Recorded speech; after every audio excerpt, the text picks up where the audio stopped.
Let's call to order the regular business meeting of the Board of Education for Monday, October 22nd. Everyone, please stand and recite the Pledge of Allegiance. To the flag of the United States of America and to the republic for which it stands, one nation, under God, indivisible, with liberty and justice for all. The school board and administration take their seats. Board President Pat Grudy. Roll call, please. Jim Batson. Here. Pat Grudy. Here. Lisa Hessel. Here. Kevin Huber. Here. Scott Luce. Here. Karen Lundstedt. Here.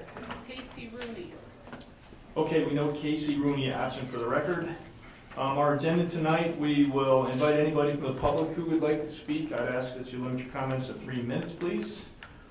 Brief president's report, including the student school board representatives. Superintendent's report, approve the consent vote agenda, which was reviewed earlier this month in committee. Brief update from facilities and finance. Brief update from program and personnel. No property, correct? No property. Okay, Cito? Stealing books? Nothing like a grand entrance, Or right? that breaks into the library, not out of the library. Deputy bag, you might have those. Let's see, no IASB, and we will have an executive session tonight for 2 matters. First one, collective negotiating matters, 5 ILCS 120/2C2, and 2, employment of an employee, 5 ILCS 120/2C1. We will not be taking any board action after that session. Okay? So let's start. Anybody from the public who would like to speak? No? No? Okay. All right. Next, President's report. I have one item. Many of you know that at yesterday's 2018 Illinois chapter of the National Wrestling Hall of Fame, there was a banquet, and our distinguished D128 Superintendent, Dr. Prentice Lee, was formally inducted into the chapter's Hall of Fame and awarded the chapter's Outstanding American Award. Okay. So if you think that's a big deal just because of wrestling, let me just highlight a few things. Each year, a single person from Illinois may be selected for this prestigious award, which is given to a former wrestler or wrestling coach who has benefited from the disciplines learned and taught through the sport of wrestling to achieve the highest levels of success in his or her profession. Only 12 former Illinois wrestlers have had this award since 1994, when the Illinois chapter was started. Other award winners have been CEOs, military leaders, medical professionals, and college presidents. The National Wrestling Hall of Fame's Illinois chapter had yet to honor a public school educator, and Dr. Lee became its first inductee from the profession. 2015 Lifetime Service Award inductee and current Libertyville head wrestling coach Dale Eggert presented the plaque to Dr. Lee. And I also understand there was a really nice jacket. Yes, it's our version of the Masters green jacket. There we go. It's the wrestling version. It's a thick kind of winter coat, it's nice. It's very nice. It's green? It's Yes, great. it is green. And it doesn't have sleeves. Very nice. Bring Pictures to follow. Bring out the green jacket. Okay, so congratulations again. He had no idea I was going to do that, because if he did, No, I didn't. He would have told me I shouldn't do that. So let the record state that you don't know everything. As you all already knew, right? You guys already knew that. I would just, very quickly, I just want to say that I'm very honored and very humbled. Wrestling has been a huge part of my life since high school, and it has really informed who I am and what I do and how I go about it. So it's been a very important part of my life, and I think it's reflected by many things that we do here in the district that I've done in my previous life before I came. And I want to thank Dale Eggert, longtime LHS wrestling coach and teacher extraordinaire, just an amazing individual who's an Illinois Wrestling Hall of Fame member as a competitor and a coach. And Mick Torres, our Director of Technology. Mick was a longtime wrestling coach and an athletic director, and he is also in the Illinois Wrestling Hall of Fame. So Mick and Dale, unbeknownst to me, nominated me for the award, and lo and behold, the committee actually chose me for the award. But it was a very nice ceremony and very touching. So thank you, Pat, for Well done. recognizing I think it's fantastic that amongst all those very distinguished people that have been recognized in the past, that this year was a public school educator. So congratulations. Thank you. All right, now, student school board representatives. I'll let you guys decide who goes first. Do you guys like to start? VHHS student Taylor Fenn. This month, the Student Diversity Council gave a great presentation to freshman transition. They prepared a Four Corners activity in order to show that the different kinds of people have many similar interests. They presented the classes Vernon Hills Statistics of Race and Language to show how diverse Vernon Hills really is. 2 weeks ago, Vernon Hills had their annual Right Assembly for the freshman class. Speaker Mike Donahue from Value Up reminded students about the important lesson of walking a mile in others' shoes and to never forget to fight for their value. 3 seniors shared their stories and struggles that they overcame throughout their high school careers. Freshmen were given the opportunity to speak to their class about some of the challenges that they have faced in both open mic time and in smaller discussion groups. During this time, the sophomores and seniors of Vernon Hills served at Feed My Starving Children to help give back. 119 out of the 120 spots were filled very quickly by sophomores and seniors excited to be able to package food for those in dire need. The homecoming dance was a great success. We had just under 900 students attend this year, beating last year's record attendance of 850 students. Congratulations to boys golf on their 8th consecutive win at the IHSA Regional Golf Championships, and special recognition goes out to junior Rohan Vasudeva, who shot a 79 at the IHSA sectionals and qualified for state. Congratulations to Rohan and boys golf. Congratulations to our 19 seniors that have been named National Merit Mended Scholars. This month, Girls Swim and Dive has been helping to raise awareness and funds for the Juvenile Diabetes Research Foundation. The JDRF is a leading global organization funding type 1 diabetes research and is committed to keeping people healthy and safe until a cure can be found. Girls Swim and Dive hosted a Blue Out meet to raise money for JDRF. Parents designed shirts, made baked goods, and promoted the meet around Vernon Hills. The girls' parents were instrumental in the money raised this year. Vernon Hills Swim and Dive is proud to have raised $1,000 this year to donate to JDRF in the search for the cure. Vernon Hills Band had their annual band festival where 7th and 8th grade band students came to Vernon Hills to play with the high school band. Both of the bands have been rehearsing their repertoire during classes and were able to finally rehearse together this month. Guest conductor Erica Needlinger perfected the pieces and led a great performance that same night. This Friday and Saturday and the following Friday and Saturday at 7 p.m., Vernon Hills Backlight Theater will be presenting Jerry Herman's musical Hello Dolly. The entire cast and crew is made up of over 90 students who are ecstatic to perform this weekend. We hope that the members of the board will be able to make it out for a great performance. VHHS student Caitlin Doler. The following VHHS musicians were selected to the ILMEA District 7 festivals where they will perform in November. Congratulations to David Rosales, Robert Black, Cecilia Gao, Kaylee Brand, Mackenzie Furlett, Sari Gluck, Nicole Barris, Aditi Ram, Donnelly Black, Jillian Bose, Jackson Kisnick, Kristen Kai, Timmy Zhang, Joshua Liu, Patrick Chian, Jeffrey Zhang, Sam Rumzis, Jane Cronin, Sasha Shore, Ian Joe, Sophia Heiser, and Hannah Merrick. We wish them good luck at the district festivals and in competing for spots at the state festivals. We have a lot for sports. On October 3rd, girl golfers Jackie Park and Grace Im both competed at their IHSA Regional Championship Tournament and qualified individually to move on to the IHSA Sectional Championship Tournament. Congratulations to both the girls and the rest of the golf team on a great season. Congratulations to the girls cross country team who recently won their CSL North Conference Championship. This was the second year in a row that all 7 varsity runners earned all conference honors, and it marks the 3rd consecutive CSL North title for the varsity team. The Vernon Hills JV and Frosh Soft teams also won the team titles in their races. Special recognition goes out to freshman Emma Wakefield, who set a new freshman record for Vernon Hills cross country, running a time of 18:08 in the varsity race. And this past weekend, the girls won their IHSA Regional Championship, which was the 4th win in 4 years for the team, who will now compete at the IHSA Sectional Championship this Saturday at Woodstock.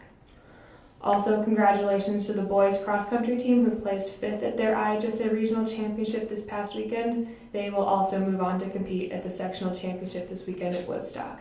Good luck to both teams. Congratulations also to the boys soccer team who won their IHSA regional final game this past Friday. Carlos Aguilar and Stephen Awe scored the goals that led the Cougars to an exciting 2-1 victory over Lakes, and they will now compete against Harvard at the IHSA sectional semifinal at Harvard this Wednesday. Brothers Jack and Devin Mulcrone, who are a senior and freshman here at VHHS, have pitched an idea for an energy farm on campus. Having participated in various sports here, they noticed how windy the athletic fields can be, and it gave them an idea, and they now envision placing 15 to 20 vertical wind turbines around the VHAC to help power the site and save money on campus. And in addition, they would create an energy classroom in the school that would be designated for energy education, including data on the turbines and how they're helping the school. Earlier this summer, the brothers pitched the idea to the village board, receiving abundant positive feedback. And we are proud to have such forward-looking students at our school and look forward to following the actions of the Mulcrones as they continue to pursue this vision. In a survey of the senior class, we found that a majority of students are applying either early action or early decision at one or more schools and have been working hard on their applications. Over 85% of the respondents have taken advantage of CRC resources while doing so. The most used resources including CRC college visits, talking to Mrs. Bolito, our college counselor, and CRC drop-in hours in the mornings before school.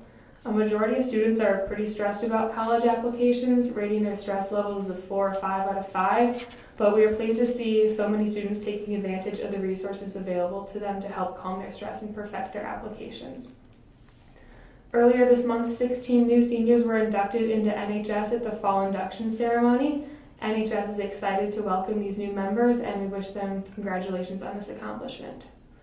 This past Friday, the first group of Cougar Class Act Awards for the year were distributed. There were 10 VHHS students recognized for their exemplification of compassion and encouragement and for representing the daring mission at our school. We are happy to see these students and others setting such great examples for the student body and wish them congratulations. And this year's Daughters of the American Revolution Good Citizen Award has been named to Senior Jimmy McDonald. He was chosen for his demonstration of the qualities of dependability, service, leadership, and patriotism. Congratulations to Jimmy.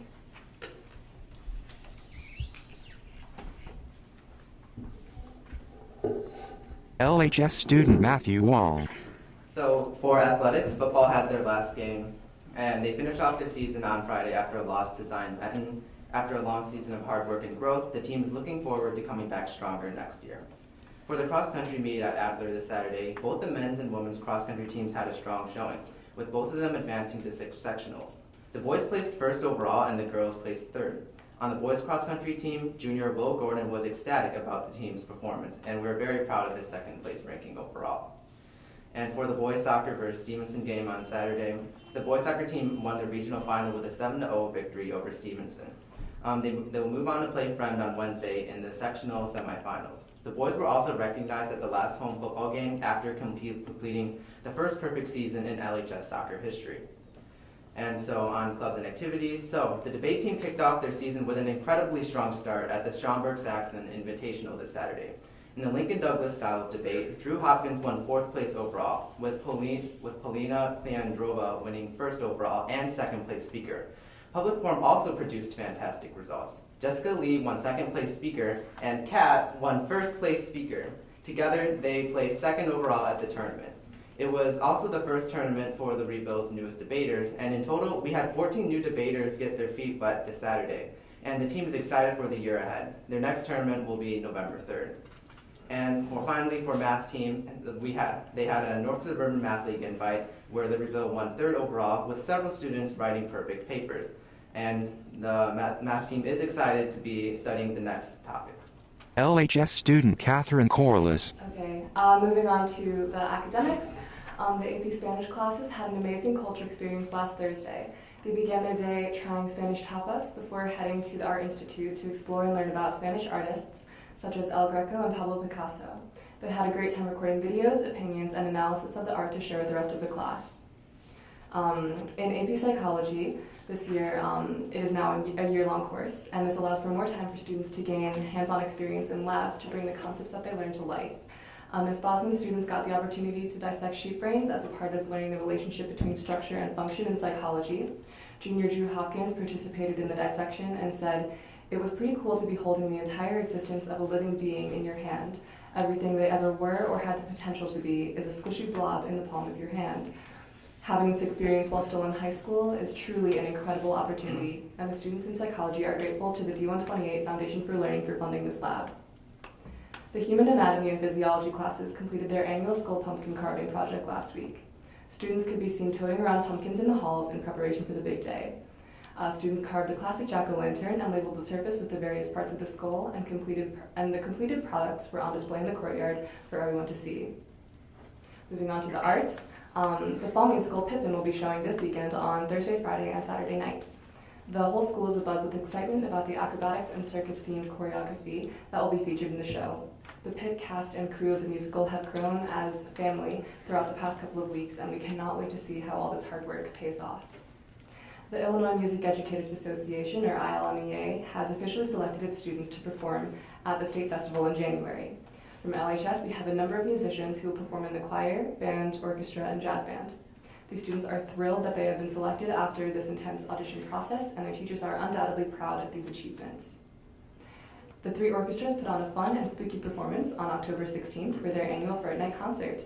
The performers enjoyed the various types of pieces that they played and were all smiles about the show the next day.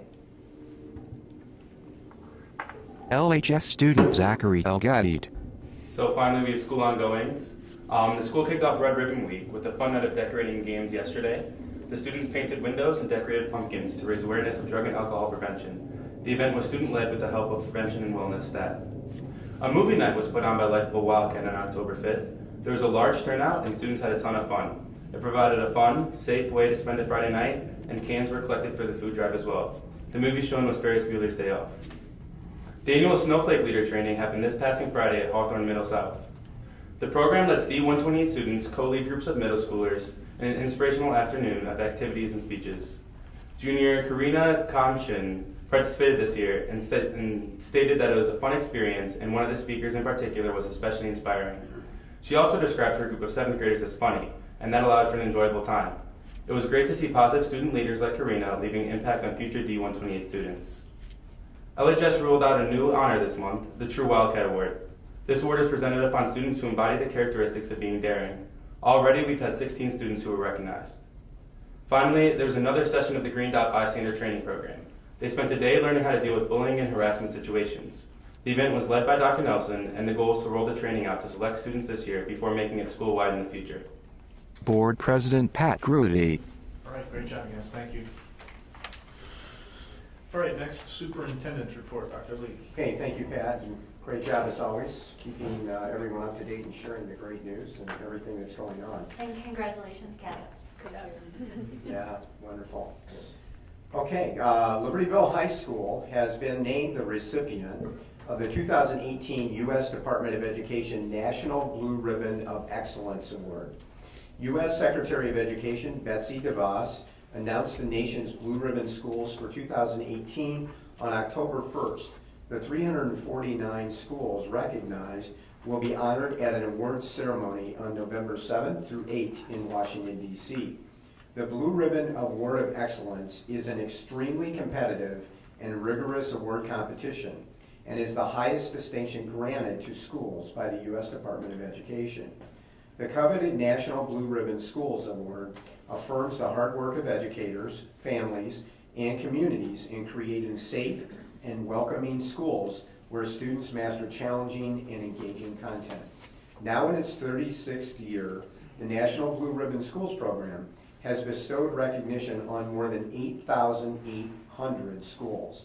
Recipient schools are honored in one of two performance categories based on all student scores, subgroup student scores, and graduation rates. LHS was recognized in the exemplary high-performing school category. Schools recognized in this category are among their state's highest performing schools as measured by state assessments or nationally normed tests. LHS was also a 1990 recipient of the U.S. Department of Education National Blue Ribbon of Excellence Award. So why don't we take a minute and give Tom and the LHS team and family and community a big round of applause. This is a beautiful.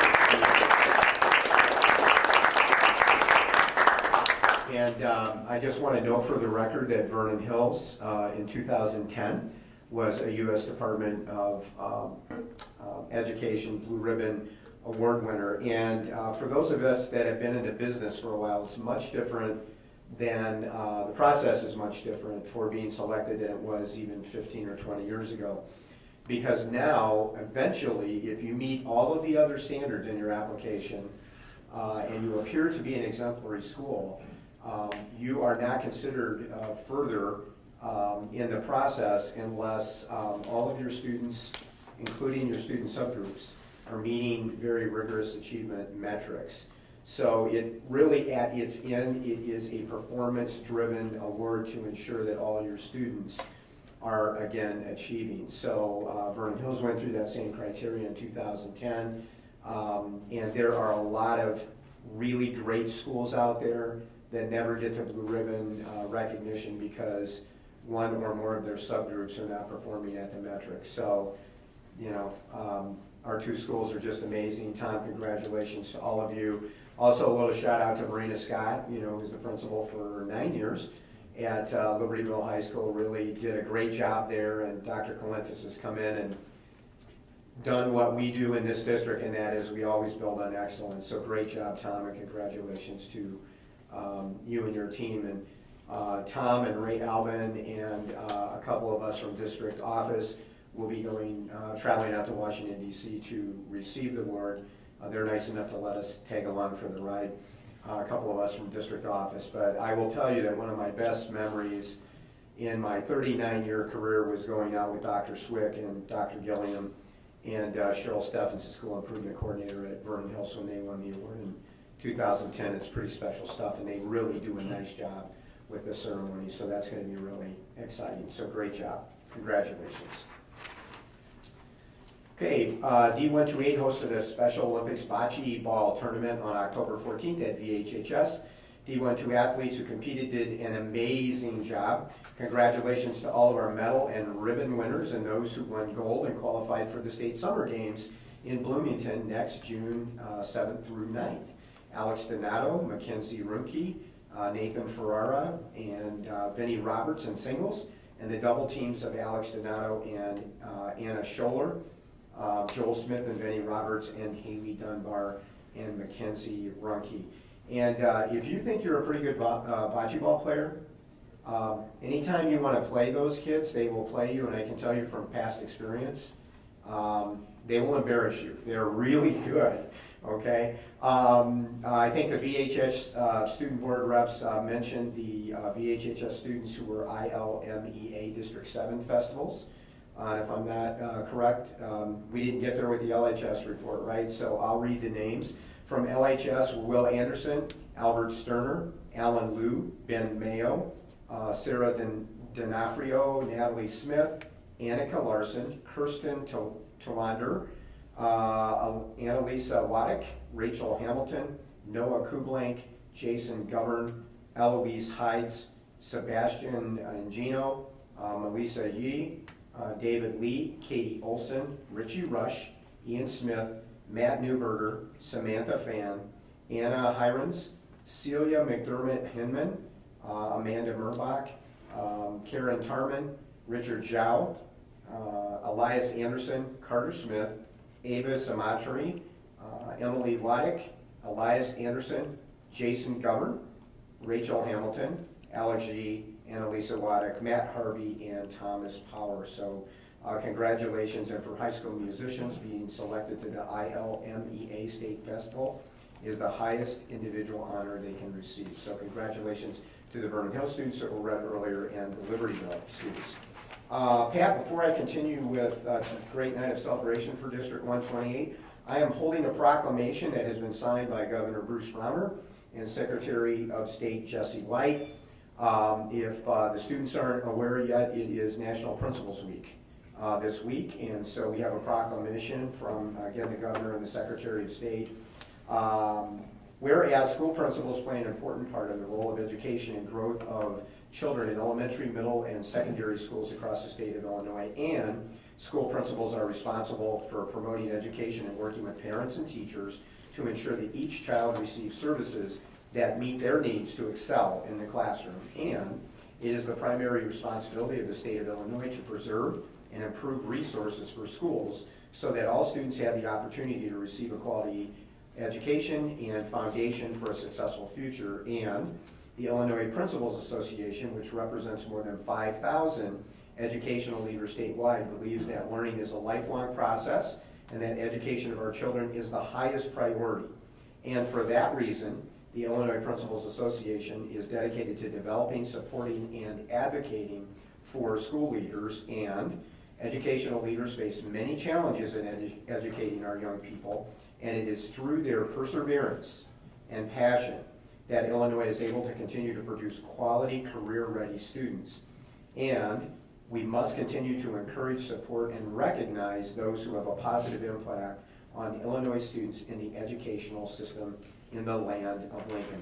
Therefore, I, Bruce Rauner, Governor of the State of Illinois, do hereby proclaim the week of October 21st through the 27th as Illinois Principals Week, and Friday, October 26th, 2018, as Illinois Principals Day, to recognize principals and the Illinois Principals Association for all they do to help our children learn and succeed. And with that, let's give Tom and John a round of applause. Does this mean we get Friday off? It does. Wow. It does. I guess I'll need to check and make sure you're here now, right? So, okay, next on the superintendent's report agenda tonight is ACT student achievement data and Illinois school report card. So we're going to turn it over to Assistant Superintendent Rita Fisher. Rita? Thank you. The purpose of the presentation tonight, thank you, Brian.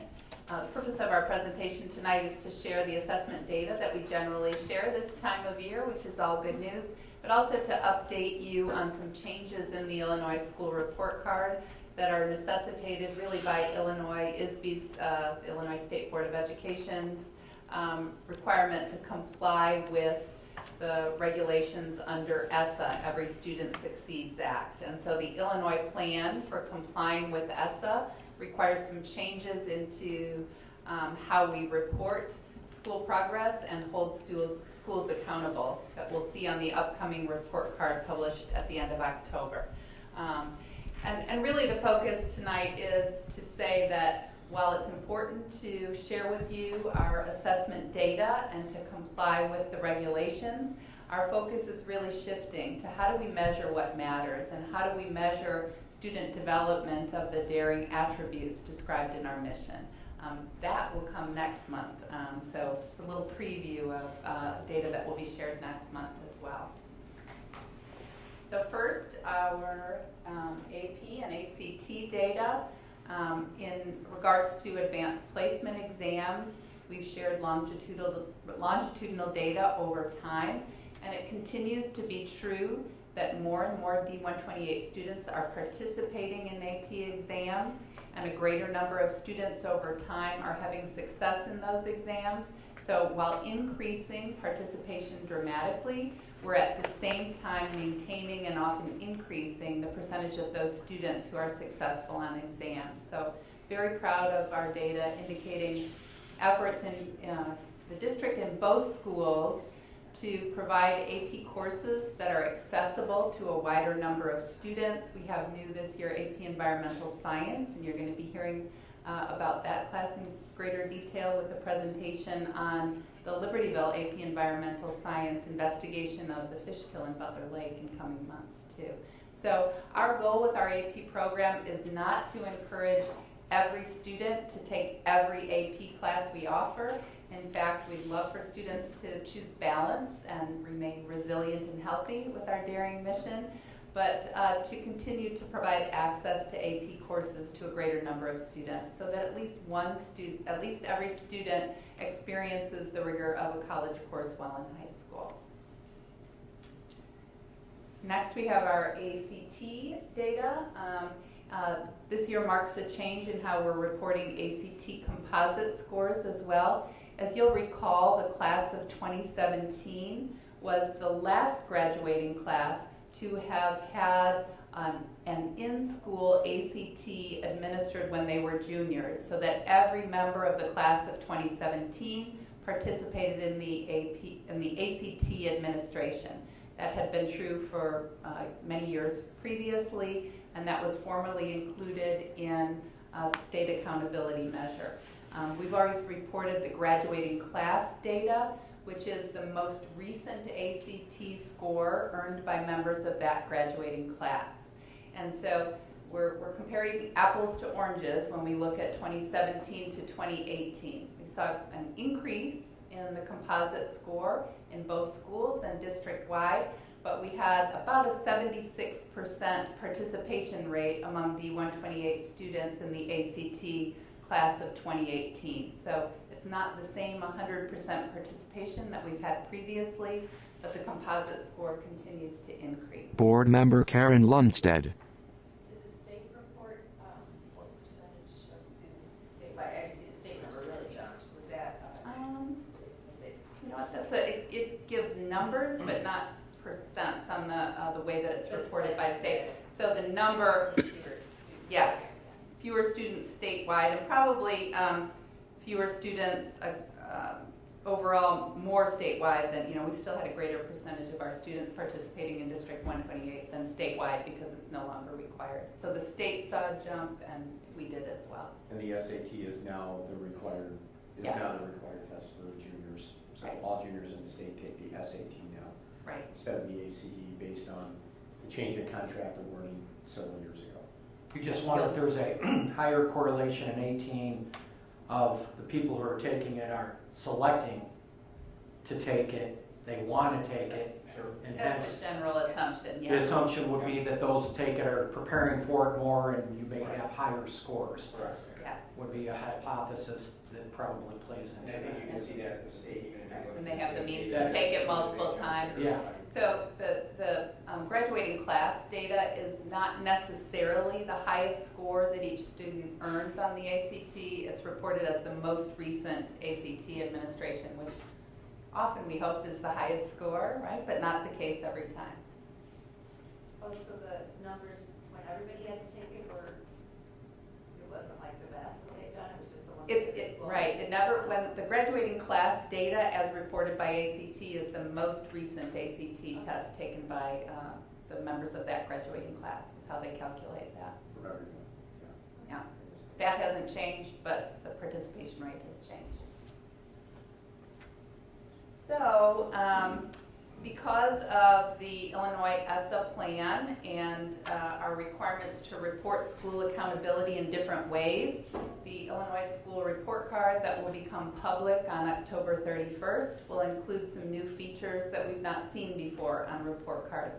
And probably the most pronounced new feature is that each school will receive a designation from the state.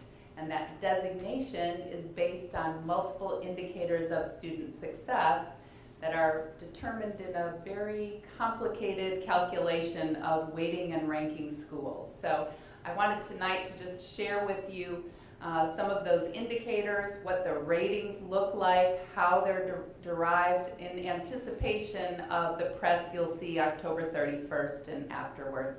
And then next month we'll have the actual D128 results. So the ESSA plan for Illinois has been based on what ISB calls its mission to really address whole child issues and to include multiple measures of student success. That's very difficult to see. These visuals are taken entirely from the ISB website and supporting documents on the new accountability. But in short, we'll go through each of the indicators that you see kind of in that circle. But this visual is intended to describe Illinois' mission of measuring not just academic indicators, but also school culture indicators and other measures of student success and preparedness for college and career. So, what are these multiple indicators? These are also difficult to see on the screen, but I have another visual that will make it a little bit easier. So 75% of the indicators are based on academic performance, and 25% are based on additional measures of school quality and student success. Another complicating factor this first year of the school report card is that not all of the indicators are available and included in school rankings. So we'll talk a little bit about what each of these indicators is, how the indicator is derived, and which ones are included and not included this year. So in addition, high school indicators are different than elementary school indicators. So it's a very complex ranking and rating system that I won't explain in complete detail, but when you see our final school designations, you'll understand that it's based on this very complicated formula of first measuring the student data connected with the indicator, and then applying to that an index score, adding up all those scores, and then ranking school districts, or schools, not districts, because the ratings are by school, not by district. Putting all the schools in Illinois in rank order based on their total score from these indicators. So the indicators for high school include climate surveys and college and career readiness, the two areas you'll see in gray. Those two areas are hold harmless this year because we don't have the state hasn't developed the final ways to gather this data and to report it. In the climate survey, we'll all do the 5 essential survey annually now. That was previously only required every other year for districts. So not all the districts in the state, including us, gave the 5 essential survey last year. We will give it this year, and it will in the future be included in our report card. So those two in gray. The college and career readiness also is one of the indicators that they're still defining what that looks like and how schools will collect and share the data. Mainly it's based on students reporting of their career interests. There are 2 different designations, one of which is a scholar designation and one is a career ready designation, but that's still in development, so you'll get more on that later. For this year, all schools got every point available, or 100% on those 2 hold harmless indicators. ELA and math proficiency are the traditional academic indicators, and that is based on SAT administration to all juniors, and is based on the percent of students who meet the readiness benchmark, which the College Board has set, or not the College Board, the state of Illinois did its own standard setting and set the indicator of college readiness on the SAT as 540 in English language arts and 540 in math as the baseline. So the percent of students who are meeting and or exceeding that score on their SAT in evidence-based reading and writing and math weigh into that indicator. New too is chronic absenteeism, which is counted as students who are absent for both excused and unexcused absences more than 90% of the school year. That's been quite a controversial inclusion in the rating because of including absences that are excused, including college visits and other things, illness, but that is figured into the rating as well. I just want to make sure, so you said that chronic absenteeism are students who are absent 90%? Who are absent more than, so who are present, sorry, I might have said it incorrectly, yeah. Chronic absenteeism is students who have absences that amount to more than 90% of the school year. So 10% of the school year or more in absences, both excused and unexcused.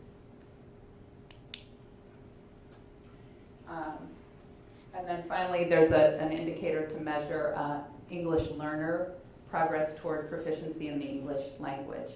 And so all of these indicators, in the future, there is a fine arts indicator that may be developed, so there'll be up to 10 for high schools. All of those indicators have weights and scores attached to them. And so ISB gathers, I have a slide that kind of talks about the process.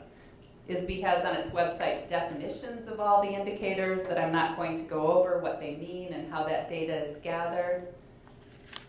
And from that, this method of calculating a score for each school is used to place schools in tiers. I'm going to go to, this is ISB slide, I'm going to go to this one that I just put together that's a little bit easier to see. And so each school in Illinois will be rated as exemplary, commendable, underperforming, or lowest performing. Those are the 4 tiers. And the calculation automatically requires that the lowest performing 5% of schools in the district are rated the lowest performing, and the top performing 10% of schools are rated top performing. No matter what the scores are from year to year, you'll always have a normal curve where you have the 10% at the top and the 5% at the bottom. Rita, and that's that across the state, right? Yes, Yeah. and that determines those 2 levels. And so to be an exemplary school, your score has to put you in the top 10% of schools across the state, and you can have no student subgroups that fall in the underperforming category, so that would drop you to underperforming. And underperforming also has a complicated figure for determining it. So a subgroup whose average score is lower than the all-student group score in that lowest 5% of schools across the state is then considered underperforming, and it would bring a school's rating from exemplary or commendable to underperforming. Does that make sense? So you have no group as, I'll call it poor as, Yes. below 5% when everybody's included. Yes. So they look at the all-student average in those lowest 5% of schools, and none of your subgroups, as long as you have 3 subgroups with in the indicators with 20 students or more. So first of all, you have to, it's very complex. First of all, you have to have 20 students in a subgroup, and you have to have at least 3 subgroups that have 20 students in it to have your subgroups counted against you. So examples of those subgroups, Rita, could be? All the basic demographic groups, as well as low income, students with IEPs, former English language learners is a new one. And again, some of these are not English language learners as well as former English language learners. Not all of those subgroups are being included in this year's calculations as well. Question, how do they calculate students from our 2 high schools that are part of CDL? Do they count as they're included in ours? Yeah. Right? Yeah, okay, well, CDL doesn't have a ton There of are that. students, Yeah. right? So, again, as I said, the designation is by school, so nothing is reported at the district level. Each school receives its own designation. Every indication that we have presently leads us to believe that both of our schools will be ranked exemplary, but that designation is not final until ISB releases the final report card data on the 31st and makes it public. So We actually have some. we have some preliminary data that suggests that both of our schools should be in the exemplary category, but that's not made public yet, nor is it finalized until October 31st.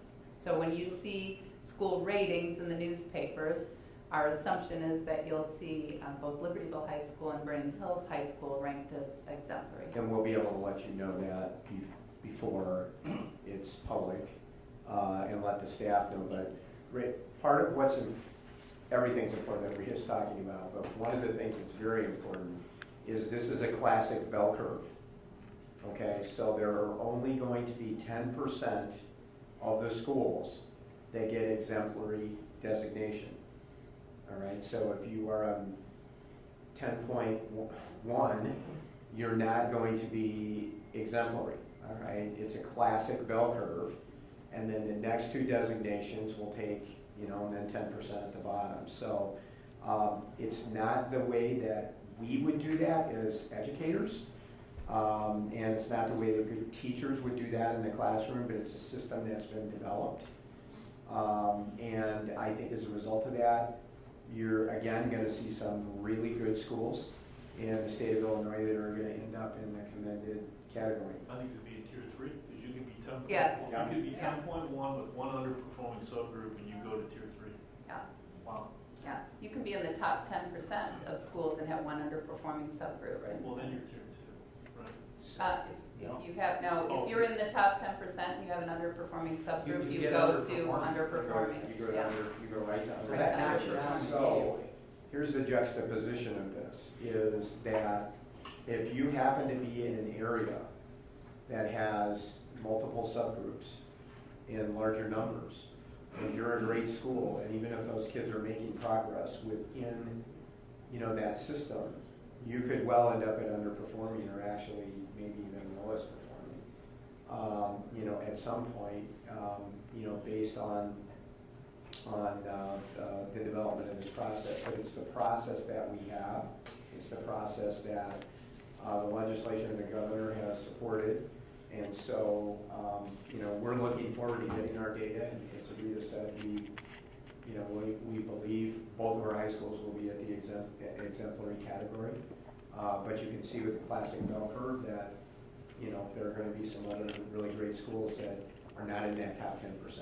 The other thing to consider is that these designations will likely fluctuate a great deal from year to year as they add in the other factors and as subgroup performance continues to weigh into.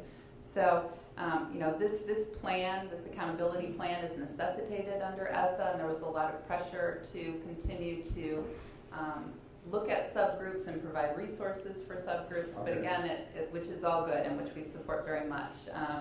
But the way in which it's being handled, necessarily sometimes then puts some negative attention on subgroup performance that certainly you don't want to have happen. So what's done in this information? We get it. Takes any of it to intervene? So schools that are at the lowest performing have designated Illinois Empower Services that provide supports to the school, professional learning to the school, and support in developing a school improvement plan and resources for doing that. Schools at the underperforming level are also eligible to participate in some of the Illinois Empower Services. And exemplary districts can volunteer to support some of the underperforming schools in ways that aren't totally yet developed. Will there be ever a category for the schools that shows how much funding they are not getting, that they should be getting from the state? I'm sure it'll start to That'd be great. That would be great. I just think of the, schools, especially down here, the schools that are funded primarily by the state, and if they show up this lacking, then maybe that should be included too. The other thing you'll see you'll see directly on the face of the report card is the adequacy level of each district. So that's an indication of whether they have adequate funding or not to meet the needs of their students. Funding adequacy. Yes. They set a threshold for the districts, and then you can see on the report card, so if you're District A and the threshold for the state is here, and your funding is below that, it actually shows up on a cut line like on a bar chart. So it's very clear. Which is also an equally as confusing, complicated formula for determining that. Yeah. And just as an aside, if this is eerily familiar to you in terms of what No Child Left Behind used to be, it's a different version of that. However, when we all worked very hard to overturn No Child Left Behind, because it eventually turned into a rating of schools, and schools that were making great progress, that maybe had many subgroups, and were making great progress were still labeled as failing schools, even though they were bellwethers in that area or in an inner city area. And so it was really a very unfair process. So many of us worked with Senator Kirk and Congressman Dole, who worked across the aisle to actually overturn NCLB. And the thesis was that they would empower the 50 states to then make their own decisions on this. And I think I can say this, it's somewhat unfortunate that most of the states, through my contacts with my professional groups, have really gone back to a state version of No Child Left Behind, in terms of really focusing on, although we have a number of factors here, but really focusing on not necessarily improvement, but where a school might be at that point. So, but it is the formula that we have, and we all have to work with that. So, a couple of questions. So to fail, we have to be in the 5% or below, right? Or if we could be labeled underperforming. No, if, for any subgroup to so-called fail, it has to be in that lowest 5% group. Is that true? Our score has to be within that 5% of the total. The average score of that subgroup For us. has to be lower than the all-student group in that lowest 5%. So they don't compare it to the same subgroup in that lowest 5%, they compare it to the all-student group. Okay. And do we get a designation for all of our subgroups? Are we going to know which of our subgroups are closest to being borderline, for example? Or even if we just took our own subgroups and ranked them one to the bottom, we would be able to target where we're having the biggest issues regardless of where we are? We do get that data. The rankings of schools is not public. Where you fall on the list is not public, but we do have our data on our subgroup performance to understand where we have gaps and where we need to fill them. And Pat, do we get a number, or do we just get exceeds, meets, doesn't meet? So we know what the threshold is. I was at a meeting on Friday with Ray Clements, who's in the accountability department at ISB, and we do get a number which tells us what the threshold score was to divide the top 10% from the rest and the bottom 5% from the rest, so we can make some determinations in terms of our data and where our subgroups are in comparison to that threshold. We can also see the gaps in how our subgroups perform. Rita, when we talk about, I think this is important for the community to understand. So when we talk about performance, it's performance on what for high school students? So what is the measure? Right, as I said earlier, the performance for ELA and math at the high school level is the SAT, and it's the 11th grade participation in the SLT. So it's access for English learners. It's one data point. One Saturday morning. Right, it's one data point, right? One data point as the SAT they right. use as the SAT EL, that we use in the school. one data point for that indicator, which is the percentage of the ranking. Right. So it is, to a certain degree, there are multiple measures and indicators to a greater degree than NCLB was, but to determine that particular indicator of ELA proficiency and math proficiency, it is solely based on that one score. But those indicators, percentage-wise, are so kind of power-driven in terms of the percentage that it really has a pretty dramatic impact on where your rating will be, correct? Based on the pie chart that you had up there. Right, so yes, the academic indicators, which include, those multiple measures, include the SAT, the EL performance, the graduation rate is weighted most heavily. All of those together determine the score that a district gets and ultimately how it ranks in comparison with others. So yes, that indicator is a powerful one, but there are more indicators now that figure into the score than previously was the case. The graduation rate is about half of it. Half of Yeah, it, it's about 50%. 50%. Yeah. So, Which seems a little odd to me, actually. so Pat, to go to a question you raised earlier, so John and Tom use data at the building level that certainly includes before ACT data. because we would have our kids do Explore, Plan, and then ACT. So we had longitudinal data from 8th grade and predictive data. And then we use other data points, of course, how our kids are doing in our own classes and those types of things. So we use a mix of that data. So the essence of the heart and soul of data-driven school improvement or data-informed school improvement is multiple measures. So we have a good handle on, and we have had a good handle on where our subgroups are and our kids are performing, and the planning and articulation that John and Tom do with their building level teams is really predicated on, again, that concept around we want to be able to demonstrate that all kids are more successful. So they're using multiple data sources, including the data that we get from state testing, to make school improvement decisions and calculations and planning on what we need to do to help kids be more successful. And this is just another it's another data point. Yeah, at least conceptually, I am intrigued by this, because we've never, at least at this level, spent any time discussing, I'll call it our strengths and weaknesses across our population subgroups and what specific actions we're taking to improve those. I mean, in fact, it's part of our discussion. So I think this is very timely, actually. Yeah, and in fact, so this quickly, I listed a summary here of all these steps, and there are multiple resources that we can look at to explore where these rankings come from.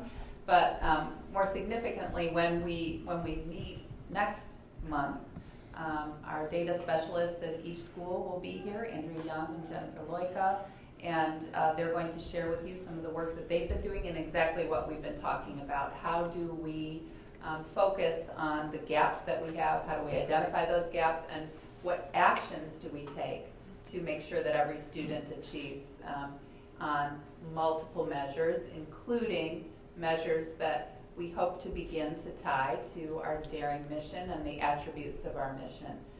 So we know that student success is measured by far more than a standardized assessment. So how do we measure those things? How do we track them? And how do we provide remediation as needed to students who aren't succeeding? That's exactly where we're going. Yeah. I'm intrigued by this. Yeah. So this is really our driving question for the work that we continue to do. How do we measure those daring attributes? How do we track them? And how do we report them and take action on them?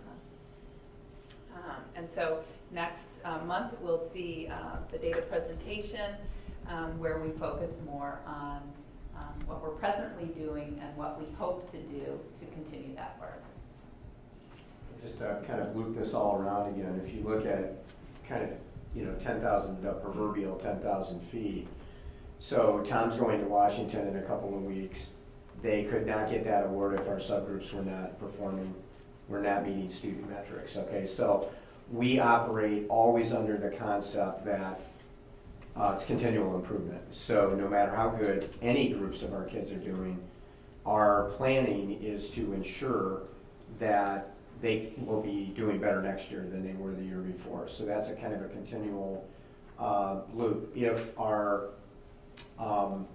analysis is correct and both of the schools are exemplary, again, another data point that our student subgroups are performing better than other student performance, similar groups, other places. But regardless of any of that, we're going to continue to use data to drive our decision making so we can answer the question year over year. Are our kids doing, did they do better this year than they did last year across the learning spectrum? And I think part of that focus is the reason you see our continued growth on standardized tests like ACT, SAT, our growth in AP, because statistically we have so many kids that are bunched at the top. The only way you can move the needle is if kids across the learning spectrum are doing better. Okay, and so that's part of our backstory as we present you 12 and 14-year kind of data summaries over that period of time. You can only move the needle like we've moved it here if more kids are being more successful across the entire learning spectrum, not just our kids that might be bunched at 32, 33, 34, 35, and 36 on the ACT, but it's bringing kids that might be at 16 or 17 on the ACT to 18, 19, or 20. So that will continue to be our focus, so it'll be very good next month, I think. If I may, just one more question. Yeah. So how does the statewide report card system balance with how the district would normally conduct like its goals and its mission? A really good question. So because we are required to report to the state according to its accountability measures, that's always been an area of focus for us. But on a day-to-day basis, we're considering data about students that participate in our programs, how they achieve in those programs, what kinds of interventions they need to succeed. So we're looking kind of at the finer grained detail in regards to how our students are performing than just this, one-shot assessment deal that really is the basis for most accountability systems. Much more important to look at the whole student, what they're involved in, the kinds of things that contribute to their success. Their health and wellness is an area of focus for us, as you know, and as we heard in your reports to us. So while the state has moved to multiple measures, we as a district have been consistently looking at multiple and more finer grained details about student performance than is required by the state accountability system. Is that what you're asking? And by the way, if we haven't emphasized, you guys are welcome to ask questions at any time, so that's awesome. Glad that you did. All right. Well, One of the things, and just kind of in conclusion, it is questions that generate the kind of data that we look at. So that's a focus of our leadership teams is, are we asking the right questions about student achievement? And how do those questions drive the data that we gather to answer them? Right? So I'd love to hear your questions from student perspective as we work through this process about your experience in school and what's working and not working. Right? And then we can gather the data to help answer those questions. Great job, Rita. Very Thank good. you, taking very complex, because this is very complex, and really breaking that down to. And occasionally fast-moving. These things have changed quite a bit in the like years. It was last yeah. week. Well, the end of last you week. can't overreact to this data, because I can almost imagine a lot of 10.5% schools that could have one subgroup and be called underperforming, which the headline will read, big deal. Exactly. That's why we wanted to have this report today, because I'm sure you'll be reading much about these changes in the weeks to But all the come. more reason why it'd be great for us to know the whole picture and all the other data we have, because again, it sounds like a lot of that data is one day in a year on a single exam. And Right. That's what they got. They got. Gotta peel back the If you're gonna standardize and do a grading system, you have to anchor it to Yeah, something something. that's consistent So it's not, across, it's not a bad across the data state. point, it's just only data. It's a data point. Tom, you wanted to say something? Well, I appreciate that comment, Pat, because I lived that life when we were under No Child Left Behind from 2001 to 2012. Highland Park High School was consistently a failing school, and it was because of different subgroups, and they were different each year that we were chasing, but it was extraordinarily difficult because we would have entry data where our students were performing, let's just say for sake of argument, at like third grade reading to fifth grade reading when they entered freshman year. And we were bringing them up to 10th grade reading level by their junior year. So in 2 years of academic time, we were making multiple years of gains. But because it wasn't a growth model, it was just an attainment model, we were consistently rated a failing school. And it was very important for our board to understand the data and for our board to help educate our community about what the data meant, because we had kids who should have been celebrated for all of the investment and achievement and growth they were doing, yet they were consistently being sort of initially looked at as a problem because they were the reason that we weren't meeting all of our achievement goals as a district. And it was really critical for our district office to help educate our board and our board to help educate our community so that these students were celebrated for the gifts and attributes that they brought to our school rather than just looked at as a deficit for us. It's a good point. It is exactly what I was referencing earlier in the dangers of focusing too much attention on underperforming groups and the negative reactions to that. Well, it's a great topic for us to learn a lot more. So. You did an excellent job of putting in context for us. Thank you. And darn daring. It's going to keep pushing us along, and that's exactly what it was designed to do, right, Rita? Correct. Okay, next on the, anything else you want to add, Rita? No. Okay. Okay, next on the superintendent's report tonight is amended 2018-19 school calendar. As the board is aware, we had our version of a hanging shad for a professional development day and Teachers Institute Day. And based on a number of factors, we were waiting to see what the state testing dates were, how the days balanced between the semester as a result of that. In working with a number of people, including calendar committee, we are recommending the placement of our Institute Day on Wednesday, November 28th, 21st. Can't read the calendar, I should put my glasses on. And that is the day before Thanksgiving. So students, the good news for you to share is that you will not have school the day before Thanksgiving. Okay, is that okay? Did we do all right with that? Teachers will be here for a planned Institute Day that will wrap around our overall theme of daring. And we already have a plan out with our professional staff here. That will work fine. We'll do it, as you know, the calendar can be amended anytime during the year when we have snow days and emergency days and floods at Libertyville High School and power outages, and we always have to come back and amend the calendar. So we knew that was doable. So our recommendation, Pat, to the board is that we place our Institute Day on Wednesday, November 21st, and then we will amend the calendar as reflected. Okay, is there a motion to amend the calendar as reflected? So moved. Second. Any discussion? I have one or two questions on this one, just Yes. real quick. So what is our attendance history on the day before Thanksgiving? Is it? It's not terrible. It's I not can't perfect, say I Val. don't, No. I don't have the data in front of me to cite it specifically. But, you know, families that do need to travel to celebrate the holiday sometimes take their students out on the day before Thanksgiving. Well, I'm actually thinking more about the people that attend the workshop or the teachers. Oh, that's, Oh, no yeah, problem no, there. that's- Yeah, no. Yeah, I'm thinking more the institute. Yeah, we have no No. issues with adult staff. And that'll wrap up by what? I mean, we'll wrap up at 3:30.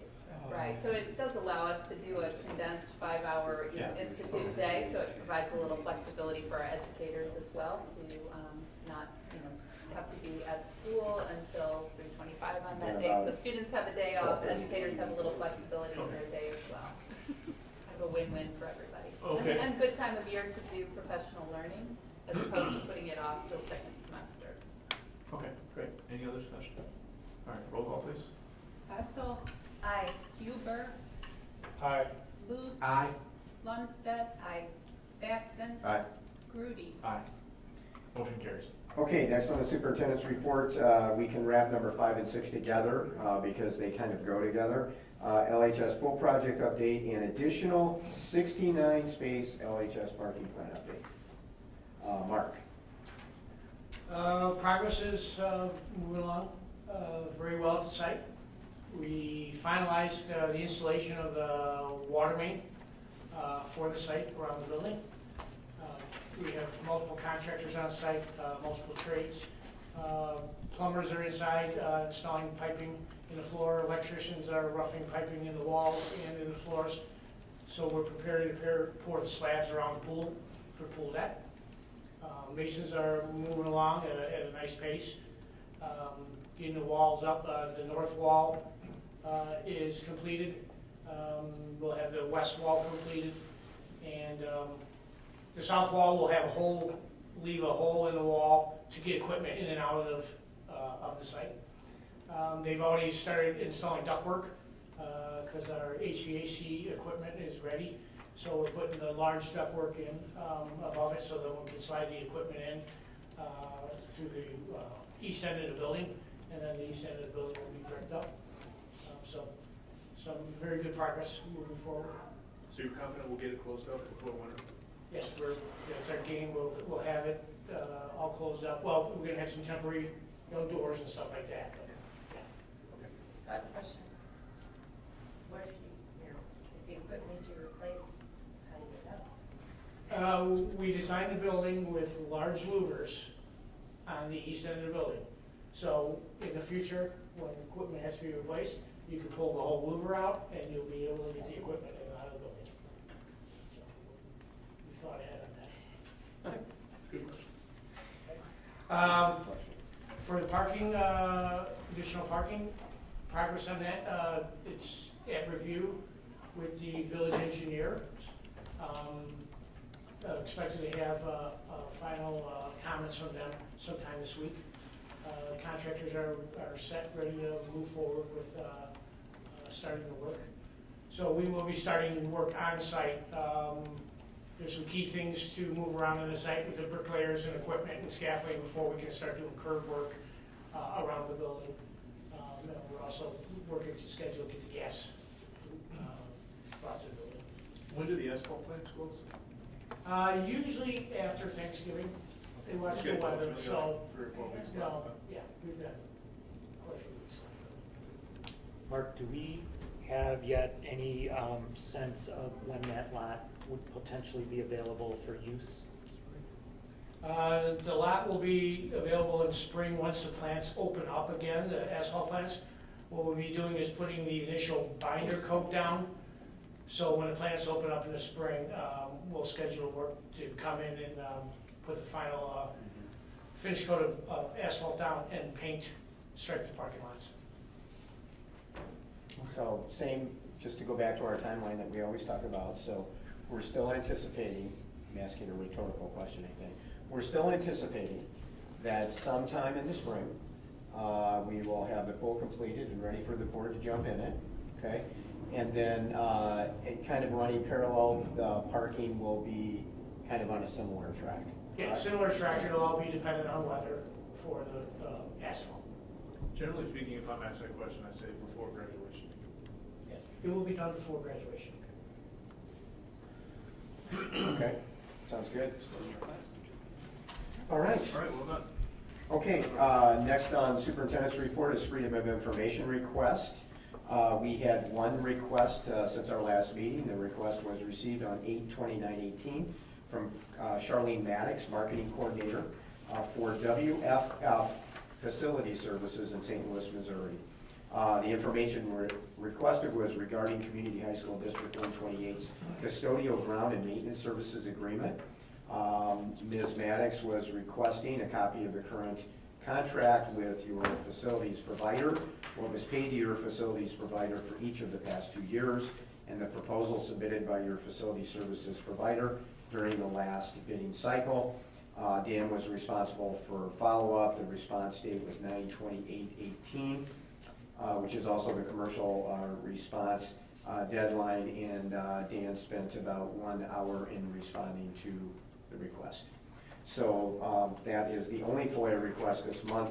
And just 2 quick things under other from me tonight. Just a reminder to the board and the administrators here tonight, and most importantly the community, that the District 128 Foundation will host their big event fundraiser on Friday, November 9th. It will be at White Deer Run golf course. Very nice facility, and again, that money is used to fund innovation grants in the school district and also our needy student fund. At this point, the foundation has given roughly $300,000 in innovation grants, and they've really been the tip of the spear on our innovation work in the district, really leading to our new daring mission. So it's a great opportunity to come out and have a really nice evening with some really friendly people. So those of us that have gone every year, you know, it's a very nice event, and we have a lot of citizens working as part of the foundation on behalf of that event. Scott, I don't know if for Karen, if you want to make a Register on comment. the district website. Right? Yep. Yep. It's a great event, and this year should be a little special because there's a pre-event party at the Grudy House beforehand, where we can all go and walk there before the event starts. Or maybe that's post-party. Yeah, it could be. Yeah. You need to tell Mrs. Rudy. So, not a bad idea. Okay, so you can show her the video and just say, oh, I forgot to tell you. Okay, and last up, just again, tracking, kind of our projected enrollment at the two buildings. At this time of the year, we're required to do what's called the fall housing report for Illinois State Board of Education, which would include all the students that are housed in our buildings, plus any of our students that are, let's say, outsourced for CEDAW services, but are still our students, and we have to account for them because they could come back at any time. So at Libertyville High School, the fall housing report all in is 1,959 students, and at Vernon Hills High School, 1,488. So, we are up a little bit at LHS, and we're continuing to rise at Vernon Hills. So we'll be tracking, obviously, those numbers and numbers at District 73 in particular, attempting to continue to monitor growth in the south end of the district and potential impacts of that may have on the district, okay? So that concludes, believe it or not, the superintendent's report tonight. Okay, thank you very much. We want to do our informal invite of the students if they would need to leave. Students, if you would like to exit stage left or right, depending on which way you're facing, you can certainly go. Thanks. I am glad you guys were able to stay for that presentation. Yeah, it was great. Very Thank you. helpful. Thank you all. Have a good I'll week. check Zach out on Wednesday night at 6:30. Barrington. 5 o'clock. 5 at Barrington. Barrington. It'll be warmer than it was the last game. Keep it going, Zach. Okay, keep it going. I guess. One at a time. Okay, next, consent vote agenda is listed. Can I ask for approval of the consent? Got a question on it. I got one, too. Let's do the motion, then we'll come to questions, right? Is there a motion to approve the consent vote agenda as listed? So moved. Second? Okay, now, any Okay, discussion? questions? So you get the same one I got. Nah, I doubt it. Maybe. Probably, no. The only thing can you just briefly explain, typically we've had, we always like to watch capital outlay. And when I was looking at the expenditure report, it looked like capital outlay was going pretty fast this year, i.e. at 60% in some areas. I think in one of the funds. Is there something in there that would drive it up that high? Whereas again, it should be about 25% because we're a quarter of the way through the year. And again, that just kind of, when I was scanning stuff, that just kind of popped in me and I'm like, ooh, capital outlay, obviously a bigger line item, and we're at 60%. So just kind of address maybe what might be in there, if we front-loaded some stuff, or what's going on there maybe. Yeah, short answer is a lot of that, the capital outlay, particularly in Fund 20, might be where you're looking. A lot of that work is done during the summer, and so the big bulk of that work is done in the summer, and then we pay it August. We pay some in July, some in August, September. We get some still carrying over in October. So a bulk of the capital projects that we'll typically spend the money on is right around the summer months. So it's almost an inverse relationship of salaries, which we get, it's low, but it's really not low because we pay September through June. Yeah, correct. So, Okay. sorry. Yeah, correct. So when I'm analyzing trending and looking what I'm doing, I'll look at salaries and benefits relative to our fiscal year because those need to track exactly per the payrolls. So if you read the written report, they're tracking great, and I love the way we've been able to kind of split out things so I can actually track properly now. Now the other things, services and supplies and everything, those will be varied. So I look more finely detailed because some things, purchase services wise, we buy once a year, and so that makes sense for some of those line items to be 100% spent because we buy insurance like once a year, right? And so those kind of things I take into context when I'm looking at how we're trending. As an example. So we're okay on capital outlay. You don't Yes. see, okay. Thank So you. it's a gating issue. Timing. Yes. Next question, no, that Thank you. wasn't the one I had, very good question. Mine is actually simple, I think the answer is yes, but I noticed trips 2 and 3 were 2020. Yes. Okay, so I just want to make sure that's right. 20 and a half. Very good. Okay, any other discussion? All right, roll call please. Huber. Aye. Luce. Aye. Lundstedt. Aye. Batson. Aye. Grudy. Aye.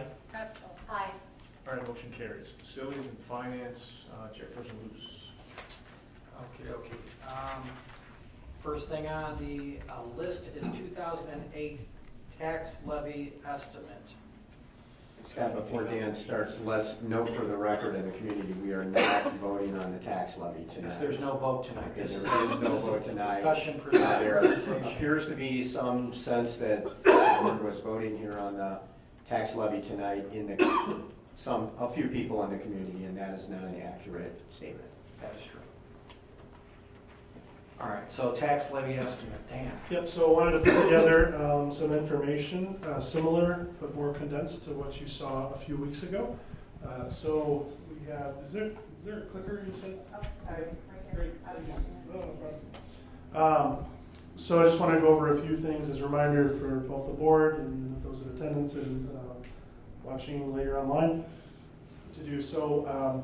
One of the things that's required by state law is that before a board can adopt a levy, according to something called the Truth in Taxation Act, no less than 20 days before you do that, the board has to estimate what their levy will be, because if you estimate that you're going to ask, because again, remember the levy is the amount of dollars you're asking for, if you're going to ask for more than 105% of what you got last year, so more than a 5% increase, then you have to do what's called a truth and taxation hearing. You have to publish a notice in the paper. A lot of hoops to jump through legally you have to do. And so this is an exercise basically for us to do that together and to show what is our estimate of the levy. Really same information that I shared last time, but I'm just kind of doing it formally in a board meeting for you. That's total increase, including new property. Yes. What you're asking for versus what you got last year, all in. Mostly all in. Sorry, truth and taxation is can be tricky, but essentially all in. All right, so really I wanted to provide you some information on history. I've got a slide also that I was able to update one of the charts last time that I didn't have, but I have it now. Information for the 2018 levy estimate and then next steps. So in terms of our history, this is our total extension all in that you can see the history of the last 7-8 years. And just giving you that data point, I had 2017 added in there, really showing that this is going to be all in, so this is also going to include debt service, but you can kind of see it has gone up and down depending on some of those abatements and everything that happened. So as you can see, kind of a history of our extension. Now here is a slide that I was able to update with 2017 numbers. So what this shows is the last 8 years, starting in 2010 as a baseline, and kind of showing the light blue is what the actual levy and extension was. Right, you ask for a certain amount of money, but then the extension is what you got. So really, it's the extension, but that's kind of a weird word, so we'll call it levy. The actual levy we had in 2010, and then from then on, you can see what the actual numbers were throughout 2017. Then what I have showing is what those numbers would have been had the district decided to not do any abatements. So you can see in the years, basically 2011 through 2015, the actual levy was less than what you could have levied had you decided not to do abatements. So that's showing basically the difference in the impact of the abatements on the levy for that time period. Then in the gold kind of color is that there was a decision, I honestly can't remember which year it was, to adjust, it might have been between the 15 and 16 year, to adjust the actual levy ask. And so what that gold bar is if you had maxed out your levy every single year where it would be at. So this is just kind of trying to show you data that you have not asked for as much as you could have over the years, really. Just showing that data. So going forward, because there is no debt service anymore, we don't have any debt issuance, the differences in the actual levy versus levy with no abatements is going to be the same because there's nothing to abate anymore. So we'll just kind of keep watching this as the years go to show you that information. So in terms of the EAV, the funds is a little tiny, but this is me breaking out what I've gotten the estimate data from the county assessor in terms of what the property values, how those split up out in our district. And just for the audience, can you explain EAV, what that means? Yeah, EAV is the equalized assessed value. So it's essentially, if you've ever heard the term the tax base, it's a correlation between the property values in the taxable properties within our district. So there's things you can't tax, like other governmental properties, some hospitals, So this is tax things you can tax, and so the value is done by the assessor. Then they assess that value. The value is the fair market value. So if your house worth $500,000, that's the value. Then they assess it, which is a third of the value, and then they equalize it, which is a factor given by the state. Our factor is 1, so it's kind of simple. So we equalize assessed value. That's essentially trying to look at the property values in our district. And you can see the vast majority is residential, but then we do have a pretty healthy balance of industrial and commercial.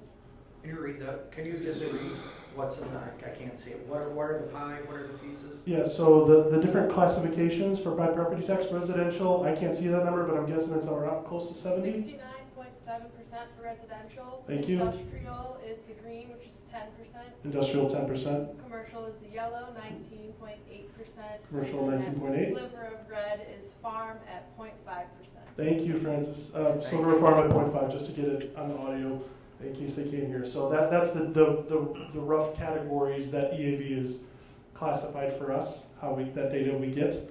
And so that's your tax base. That's what makes up your tax base in this district. Yep. What was that percent residential? 70. Okay. Yep. Hey, Dan, can you go back one slide for a second? Can we just add something to this slide? Actually, it would be interesting on this slide to just make a statement that says we have basically, I don't know what the right language would be, under levied X amount relative to what we could have. Because everybody's always beating people like us up for maximizing what they levy for and all that kind of stuff. There's a lot that we left on the table. Correct. That is, whether or not it's a lot, I couldn't tell you. They have left money on the table, and because of the compounding impact of that, this will perpetuate. Yeah, that's right. Yeah, but I think it would be a good statement to put on a slide like this because we might use this slide publicly in some of our future things. So, I mean, basically, again, I don't know what the exact language is, but we basically have under levied X amount relative.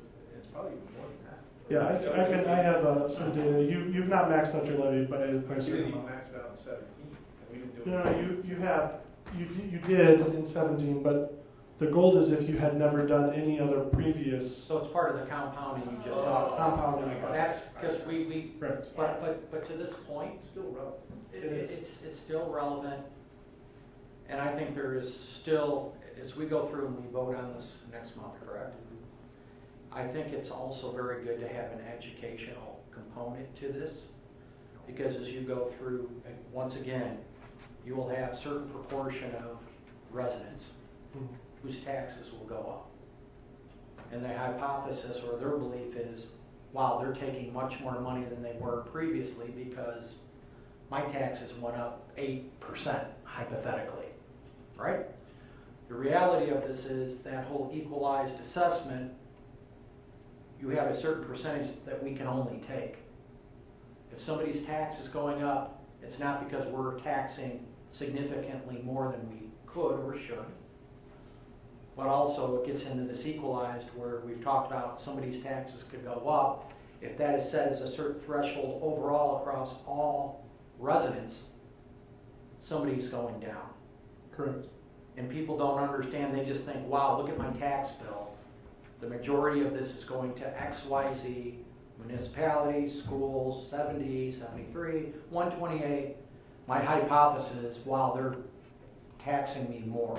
And I just think part of when we go through that to understand what are we able to get, what do we really get, and then how does that affect somebody's tax bill? Correct, and I have some of that information on a later slide to just kind of flesh that out a little bit, because it can certainly sound confusing when we say it's going to go up by this much and people have different numbers. Yes. Because it's going up. When we're talking going up, it's a generalization, but it's always going to be relative to each person's own property and how that property changed, for sure. And in general, there's a couple of points that Dan and I always talk about, and we've done on the board here a number of times. So remember in Illinois, the property tax in the Collier counties in Chicago, surrounding Chicago, we're in a property tax cap. Okay, so we are capped at 5% or CPI, whichever is higher. Whichever is less. Which is ever less. So, thank you, Kat, for that correction, which is ever less. So, last year, CPI is designated by the factor was Bureau leadership 2.1. to 6. So the aggregate levy that we can take in across all taxpayers is capped at 2.1%.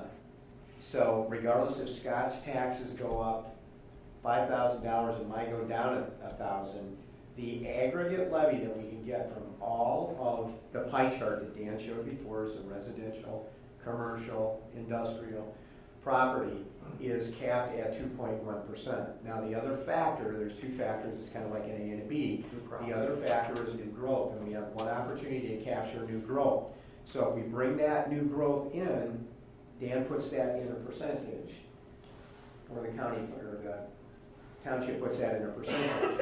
And so if somebody sees, for example, a 2.9% levy, our aggregate levy that we take from actual taxpayers is still capped at 2.1%. The extra growth is on top of that, and specifically for the new growth. So Scott doesn't have to pay, more taxes for us to get that new growth, and it broadens the tax base. So we need to keep, you're right, we need to just continually repeat those messages, because somebody gets their tax bill and they go, well, my tax bill went up 4.5%. You know what? The superintendent and the board lied to me. They told me we were capped at 2.1%. Our aggregate levy is capped at 2.1%, plus the new growth on top of that, which does not impact current taxpayers. That's not taken from or in addition to current taxpayers. Or state differently, the bottom line is the difference in anyone's tax bill other than 2.1% is just your valuation change. Yeah. So if your taxes change different from 2.1% up or down, then it's all due to the fact that your valuation either went up or went down. Kind of. I'll show what the tipping point is. So to continue on, so new property. So we have new property that is able to come on the rules. Our taxable new property is $14.3 million, which is right in line with our average.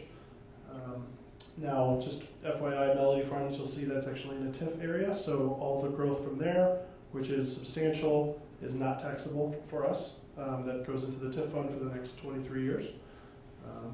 So we wish them well, but we wish them really well 23 years from now.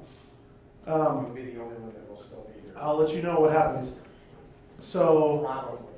yeah. So just a few things that I try to look at when I'm seeing new property. Non-residential improvements, because the vast majority of our new property is people making small, big improvements to their houses. But in terms of the non-residential stuff, Menards came online at a valuation of $2.5 million. Now that's the EAV, so that's not the actual fair market value, but that's the EAV that's assigned. Care Animal Hospital at Libertyville on Park, just west of Butterfield. Look, I'm getting the lingo of the streets here. I'm getting there. I was terrified about saying that. I didn't know if I was going to say it right. Bryant had to help me rehearse how to say that. And then Chase Bank, which is right by Menards, at a valuation of about $400,000. So those are just a few high points. I'll try to look at those every year, just kind of let you know what's coming on. Like last year was one of the hospital advocate had an addition that they did, and another one was Uncle Julio's came on. So I'll let you guys know those. Here's something interesting in terms of the new property that's added. What new property was added dollar-wise this year versus last year? So the blue is last year. So last year you can see, and it's by class. Again, I apologize for the small text, but it looks big enough on my screen. I guess I wasn't standing far enough away from the screen. Future paper copies or a WebEx or something. Yeah, this is the same information that we had 2 weeks ago, too, but maybe we were closer to the screen then. So residential improvement, it's interesting to see how it just kind of ends up working out the same. Residential improvement is more, so there's more new construction happening in residential improvement relative to a year ago. Both a farm and commercial is relatively the same. Industrial is my one outlier that looks a little tad weird, so that's one thing that I'm kind of looking into more. Seems like there's really no industrial new property done, and so I'm trying to figure out if that's true or if I've got an error in the data somewhere. Yeah, so Abbott would be the biggest for sure that we have, and so the question is Abbott building anything? I don't drive by there. Well, I drive by there every day, but I don't pay attention to what's going on. So that's something I want to research into. So now in terms of our levy estimate for 2018. So what I'm estimating our extension is at $78.4 million. That's an increase of the CPI, which, to keep it simple, we'll call it the rate of inflation. The CPI stands for Consumer Price Index, but let's call it the rate of inflation to keep it simple. And the rate that we use for that year is 2.1%. New property that's added on that I've calculated to be an impact of about 0.42%. That's the 14 million applied to our EAV for a total increase of 2.52%. Now, the point I want to make is actual increases to existing properties will average 2.1 relative to the change in assessment. So the average will be 2.1, but the actual change per parcel will be relative to how that parcel changed. And I do have a slide that will kind of show a little bit more information. It's not that fancy. Francis, do you mind switching to that worksheet? So this is the worksheet that I really updated for you. And when we met 2 weeks ago, I told you that I had kind of the overall number that I do. Now I have the actual specific numbers, and I've even included in the packet the resolutions ready to go for the actual numbers to use when I'm looking at fund balances and what each fund needs in terms of how they're operating. So I know one thing that I've heard you mention a little bit over the years is looking at the balance between ed fund. I think we're making some changes to put more money there that will kind of help balance things out in the future. So I've kind of looked at all those numbers and we're able to look at that. The big thing to focus on really is that number in the bottom right-hand corner, and that is the 2.91%. That's the number that if that number is more than 5%. So if it's 5%, that's okay. 5.00, that's okay. 5.01, it's over 5%. Then the truth in taxation kicks in. So because it's under that, it doesn't. Now technically, you could levy 4.8%, 4.9%, and still not be under the 5%, right? But we've kind of, based on what we've talked about, that additional cushion really at the end of the day for us is unnecessary. And so the 2.9 different than the 2.5 estimate I have, that 0.4 is really kind of my estimate for errors because some of the data looks a little weird for me right now, particularly like the industrial stuff. I want to kind of check into that. But it gives me a little bit of cushion in terms of not accidentally leaving money. If you want to intentionally do that, that's fine, but you don't want to do it on accident. So we wouldn't miss anything that's there, but we may not get that 2.91. You won't get the 2.91. The 2.91 again, just to beat that kind of horse over and over again, is 2.1, right, plus new growth. Well, so the 2.91 is the 2.1 for existing property, 0.42 for new growth, and then a little bit more for cushion because the other estimates, particularly new property and EAV values, are based on estimates. So in the formula for how that algebra works, 2 of my 4 variables are unknown. I have to guess those variables, so that allows me some variance in these Totally variables. understand that. The point to make again for John, Mr. and Mrs. Citizen at home, that is trying to figure this very complex thing out, that you do a great job of bringing down to people to understand that anything above 2.1, whether it's 2.52 or it's 2.91, is new growth, would be considered new growth, correct? And it will not add to the individual taxpayer's burden, correct? Beyond the CPI, Beyond in the aggregate. CPI. Beyond the 2.1. In aggregate, yes. Aggregate, right? Yes. So, do you mind flipping back? Hey Dan, why would Yes. I ever put 4.8 out or 4.5 out? Because I'm never going to get it. I don't think. Am I? How would I get that? How would you get 4 point? If you had a significant amount of new property that's happening.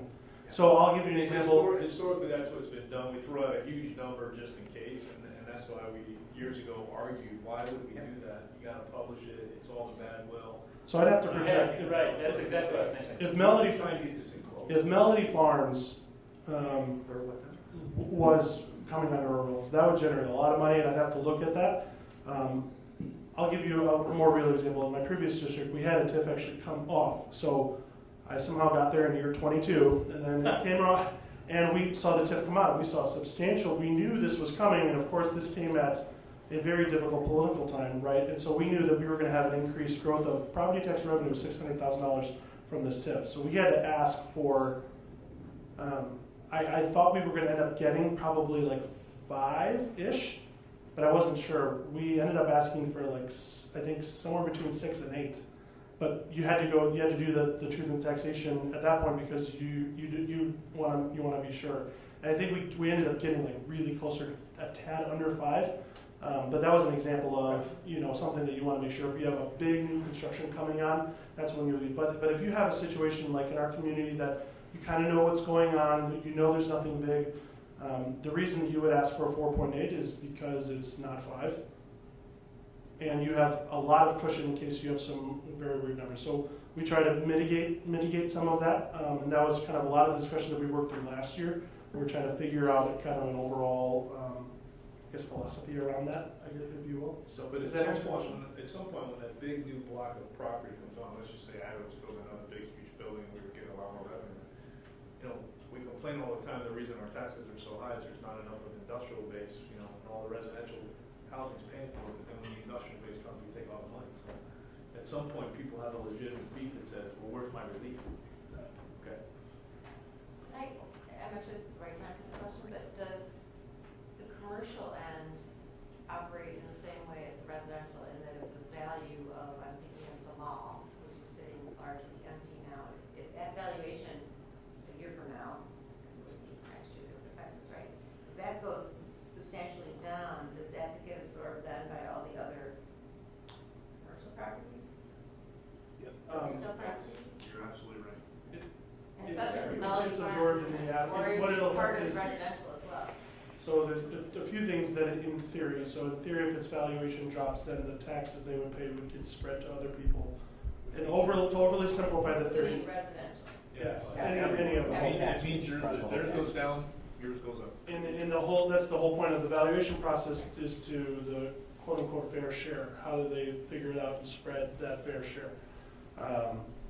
But the reality is what that will do is impact the aggregate. And so that will impact the aggregate so that depending on how your property values change relative to the average change of the entire EAV spectrum, that's what it'll impact.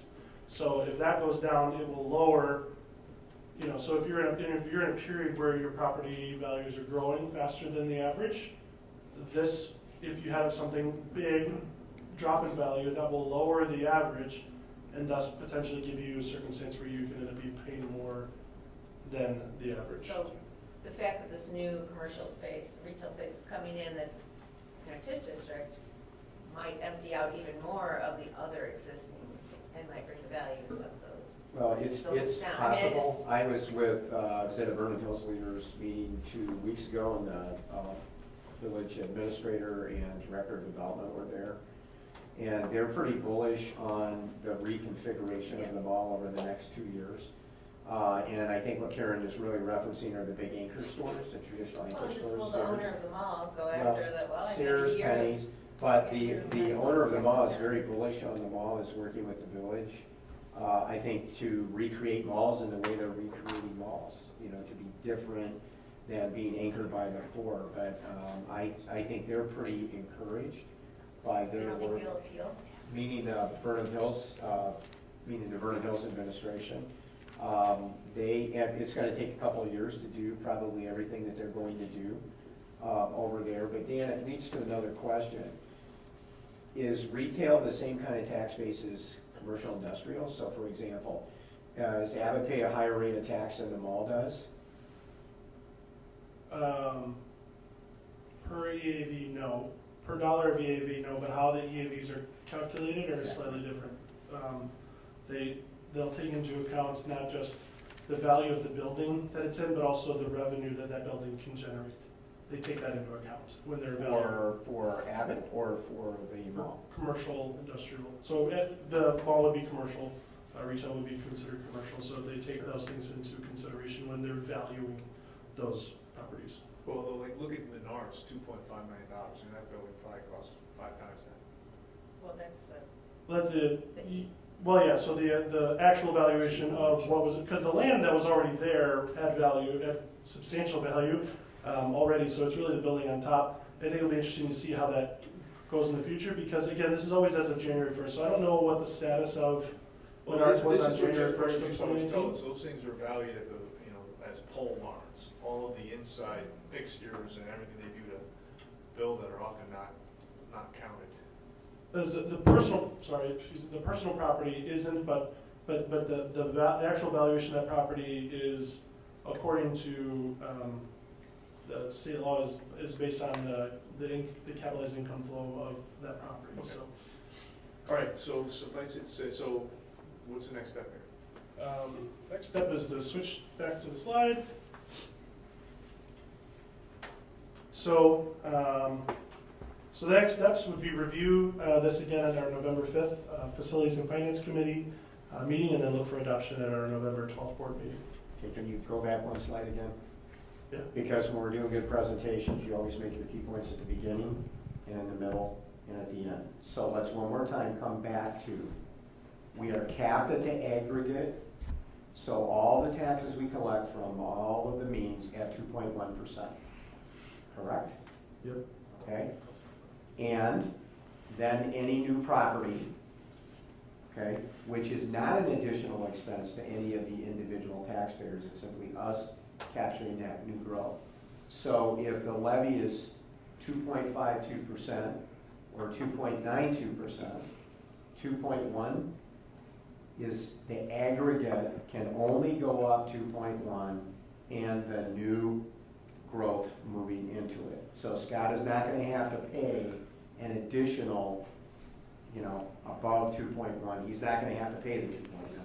Well, Scott might. I've got an in with the treasurer, so we stay tuned. The other If I paid higher, someone's paying less. Yeah. That doesn't mean individually. So, and one thing, I had a different slide here, but I must have removed it. So essentially, what this will depend on, and this is all estimates right now, but the idea is that our EAV across the board, if our existing properties, not new property getting added, existing properties is going up 3.43%. And so, on average, property owners, if their value goes up by 3.43%, their taxes for our portion will go up CPI. If your value goes up more than the 3.4%, you will likely probably see an increase that's more than that.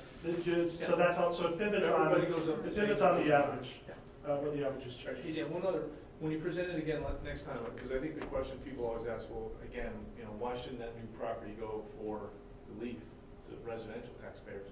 We can do a quick calculation. I think it turns out to be tens of dollars to people, but it might be worth, having that number. You know what I mean? Yeah, so it works out to be about $350,000 on a levy of $78 million. Yeah, and I think for a $300,000 house, it's going to be about $15 if I did my quick calculation correctly. But I mean, I think if that's true, it's worth staying because it's not making a difference. At which point it really is to the advantage of the school. It's smart for the school to take the money. Okay. Well, with the growth, we only have one opportunity to do that. Yeah, but I mean, I think again, it's a realistic thing for people to push back and say, yeah, but you're taking money with me. I don't think that's true. Yeah, but to educate them and say, well, let me tell you what I'm taking. I'm taking $15. All right, so next item on the list is a voting item. Yeah, just a quick review, and then Dan and Mark can jump in. As the board is aware, we had some significant electrical issues at Libertyville High School. We had to do some emergency repairs that I communicated with you as individual board members about. We need to come back on the backside of that since I gave Dan and Mark emergency authorization to do those needed repairs. We need to come back on the backside of getting that process rolling and simply do a resolution. You have a copy of the resolution that we worked on with Len Himes. And you will see the threshold sit there is $30,000, and that's just in case we're estimating the repairs around 22 or 23 right now. So it actually came in a little less because they were actually able to find a part for the situation that they needed. But just in case we get in there and there's some other issues, the $30,000 threshold gives us enough cushion without having to come back with you again, stop the work, come back to you again, call a special meeting and get authorization. So, Dan?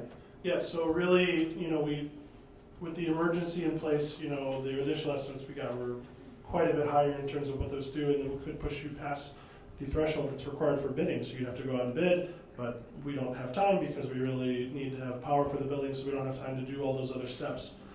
So we kind of moved that process along really fast, and the revised proposal we had was right around the 22,000 mark. But that is just for the actual contractor doing their parts and labor and installation.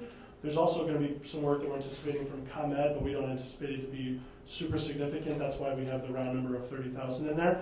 And if it ends up that we spend less than 25,000, this may not have been something we ever needed to bid, but we would rather be safe than sorry and more transparent, certainly on the front end of having a resolution saying that we could spend more money than we actually really needed to spend.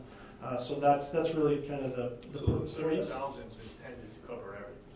The 30,000 is intended to cover everything for the fix. We had the initial emergency patch job. Is that a fair word? Yeah. That we already paid for that. That was $7-ish. So this is the true fix.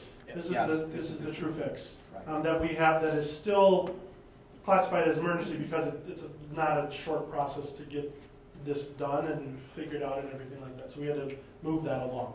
All right. So if I state this properly, we're looking for a motion to approve the resolution that we have. Basically, the resolution is to allow superintendent, assistant superintendent to go ahead and you finance to negotiate a contract for this 3,000 amp switch and installation that will not exceed, or I should say, will not exceed $30,000. Another way to say it is up to $30,000. And the resolution authorized the superintendent and Dan to take all the actions necessary to purchase this and report back to the board on their status. Do I have a motion to approve this? Scott, one other addition to that, just for knowledge, and I think you're aware of this, but just to repeat this again. Under statute, now we're doing the emergency resolution, it requires 6 yes votes to carry the resolution. Very good point. Okay. So moved. Second? So any questions? Dialogue? I just want to be sure, since I don't think you were there at the last Facilities and Finance meeting, we were all extremely grateful for the hard work of your team who went above and beyond to respond to this situation. So please pass along our gratitude. It was not overlooked. Thank you. Yeah, we'll send it. All right. Can we have a roll call? Luce. Aye. Lundstedt. Aye. Batson. Aye. Grudy. Aye. Hessel. Aye. Huber. Aye. Okay, motion passes. I think that's 6 out of 6 yes votes, so thank you. Okay, anything else? Anything other? That would be it? Okay, program personnel, Chairperson Batson. Thank you, Dr. Grudy. We have 2 employment actions here that did not make it on the consent agenda. One is a resignation and the other is a replacement hire. So, have a motion in a second. So moved. Second. Okay. Any discussion, questions, comments? No? Okay. Roll call, please. Lundstedt. Aye. Batson. Aye. Grudy. Aye. Hessel. Aye. Huber. Aye. Luce. Aye. Okay, motion carries. Anything under the category other? If not, that concludes the E&B. Okay, thank you. No property? No property. No CEDOL, no IAS region? Nope. Okay. So can I ask for a motion to convene an executive session? 2 matters tonight. 1, collective negotiating matters, 5 ILCS 120/2C2. And the second is employment of employee, 5 ILCS 120/2C1. So moved. Second. All right, moved by Karen, second by Lisa. Any discussion? Not roll call, please. Batson. Aye. Grudy. Aye. Hessel. Aye. Huber. Aye. Luce. Aye. Lundstedt. Aye. All right, motion carries. And again, other than to take action to return to open session, there is no action following the executive session tonight. So good night, everybody.